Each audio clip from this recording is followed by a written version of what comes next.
अस्सलामुअलैकुम दोस्तों। Asia cup में शिकस्त के बाद अब पाकिस्तान टीम के लिए एक और बुरी खबर के नसीम शाह कंधे की इंजरी की वजह से वर्ल्ड कप 2023 के ज़्यादातर मैचेस खेल नहीं सकेंगे और हो सकता है कि वो वर्ल्ड कप 2023 से ड्रॉप हो जाएं।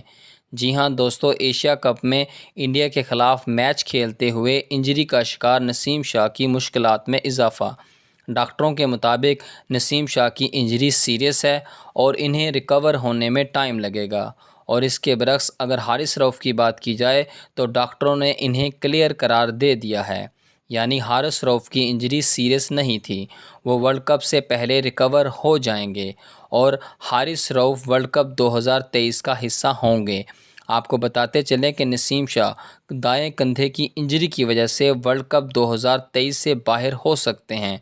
नसीम शाह की इंजरी की वजह से बाबर आजम मुश्किल में दिखाई दे रहे हैं।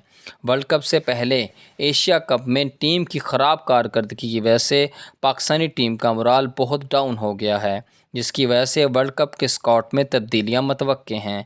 और आपको बताते चलें कि अगर नसीम शाह ड्रॉप हुए तो ज़मान खान को वर्ल्ड कप 2023 का हिस्सा बना दिया जाएगा।